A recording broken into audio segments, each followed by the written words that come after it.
베드로후서 1장 1절에서 3절입니다.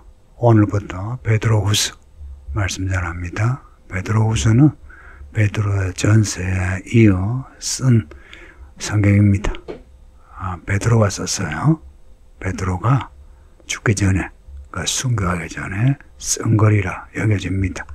뒤에 1장 12절 보면 베드로가 고백하기를, 내가 이 장막에 있을 동안에 너희를 일깨워 생각나게 하며 옳은 줄 안다 하고, 13절입니다. 14절에는 나도 나의 장막을 벗어날 것이 임박한 줄 안다. 베드로는 자기가 이제 죽을 거란 것을 알고서 이거를 성도들에게 남긴 겁니다. 복음을 대대로 전하기 위해서 이 글을 썼다 하고, 이 글을 쓴 동기를 밝히고 있습니다. 베드로 후서도 베드로 전서와 같이 마지막 날에 대한 내용이 핵심입니다. 앞에 베드로 전서에서 예수님의 그 재림의 날, 마지막 시간에 대해서 기록했죠. 똑같이 베드로 후서도 마지막 날에 대한 내용이 있습니다. 뒤에 3장 10절 보면, 3장 8절에 보면요, 하루가 천년 같고 천년이 하루 같다 하면서 예수님 오실 때가 금방 온다 합니다. 주의 날이 도둑같이 오리니 그 날에는 하늘이 큰 소리로 떠나가고 모든 일이 드러난다. 그 날이 2000년 전에 기록한 성경인데 예수님이 도둑같이 오신다. 이걸 긴박감을 가지고 기록하고 있습니다. 예수님도 그러셨죠. 속히 오리라. 지금 우리의 믿음은 이 베드로서의 내용처럼 도둑같이 오시는 예수님, 그분을 기다리면서 준비하는 겁니다. 그리고 3장 뒷부분에 새하늘과 새 땅이 있습니다. 그 13절에 보면 3장, 우리는 그 약속대로 의가 있는 곳인 새하늘과 새 땅을 바라본다고. 요한계시록의 결론이 새 예루살렘이죠. 똑같이 베드로 후서에, 그러니까 베드로 전서 후서를 하나로 묶어 한 책으로 본다면 베드로 전 후서의 결론이 뭐냐? 새하늘과 새 땅, 새 예루살렘을 향하고 있습니다.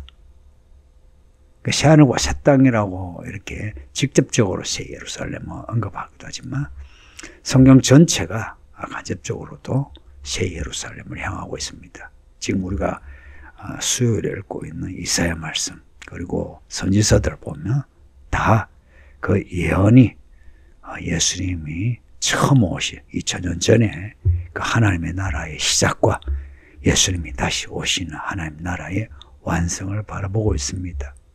우리의 믿음이 그래야 된다는 겁니다. 예수님이 나를 위해 오셨고 죽으시고 부활하셨다. 여기에서 믿음이 시작이고, 그리고 우리의 믿음의 끝은 예수님이 다시 오시는 그날에 있습니다. 그러니까 우리는 예수님이 다시 오시는 그날을 바라보고 그날을 모든 인생의 셈법으로 여겨야 합니다. 지금 여기서 잘 먹고 잘 살고 평안하고 사람들에게 인정을 받는, 이렇게 머물지 마시고 그날에, 예수님 오신 그날에 우리가 어떤 판결을 받는지 이제 그날 생각하면서 믿음으로 살아야 합니다. 발신자는 베드로라 했어요. 베드로가 자기 자신을 이렇게 고백합니다. 예수 그리스도의 종, 사도인 베드로, 예수 그리스도의 종. 요한계시록에서도 요한이 하나님의 종, 천사들도 하나님의 종입니다. 저도 종, 여러분도 종. 누구의 종? 예수 그리스도의 종. 예수 그리스도의 종이기에 사람들을 섬기며 사랑할 수 있는 겁니다. 예수 그리스도의 종이면서 사도입니다. 약간 좀 뉘앙스가 다르죠. 예수 그리스도의 종 하면 낫죠, 그죠? 사도 하면은 높게 보이지 않나요? 사도란 말은 권위적이에요. 예수 그리스도께서 보내신 하나님의 일꾼입니다. 그러니까 예수 그리스도의 종으로 이 글을 쓰는데 이 글의 권위가 사도에 있습니다. 사도직에 있습니다. 예수 그리스도께서 세우신 사도, 보내신 사도 시몬 베드로입니다. 그러니까 이 인사말은 앞에서 나오는 바울의 그 많은 서신서에 나오는 인사말과 거의 같습니다. 그리스도의 종, 하나님의 종, 사도. 이 말씀이 하나님이 세우신 사도, 하나님이 보내신 사도가 우리에게 주시는 하나님의 말씀이다. 그들을 사도들을 통해서 주시는 하나님의 말씀이란 겁니다. 그래서 이거를 읽으면서 우리는 그리스도께서 우리에게 말씀하신다라고 얘기합니다. 그리스도께서 우리에게 주시는 말씀. 수신자를 보면 하나님의 의를 힘입어 동일하게 보배로운 믿음을 받은 자들이랍니다. 우리에게 주시는, 우리가 누구냐? 하나님의 의를 힘입어 동일하게 보배로운 믿음을 가진, 동일하게 보배로운 믿음을 가진 베드로와 같은, 바울과 같은 믿음입니다. 우리의 믿음이 어떻게 생겨났나? 내가 예수 잘 믿어야지, 내가 경건하게 살아야지 해서 믿음이 생겨난 것이 아니고 하나님의 의를 힘입어 우리에게 주신, 또 3절에 보면 그의 신기한 능력으로 생명과 경건에 속한 모든 것, 그 하나님의 의의 그 내용이 뭐냐니까 신기한 능력으로 생명과 경건에 속한 모든 것입니다. 하나님의 의가 생명과 경건이란 겁니다. 신기한 능력으로 가득한.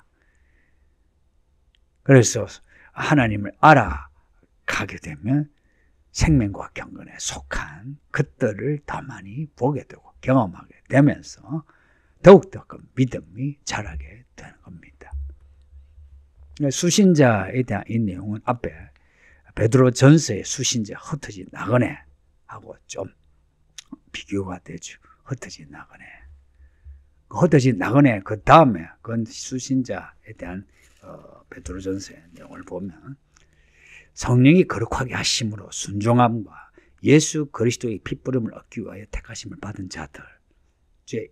베드로 전서 1장 2절에 이 수신자와 베드로 후서의 이 수신자, 그리스도의 의를 힘입어 동일하게 보배로운 믿음을 받은 자들, 그의 신기한 능력으로 생명과 경건에 속한 모든 것을 받은 자들하고 같은 맥락입니다. 또 바울의 서신서의 수신자와 같은 맥락이에요.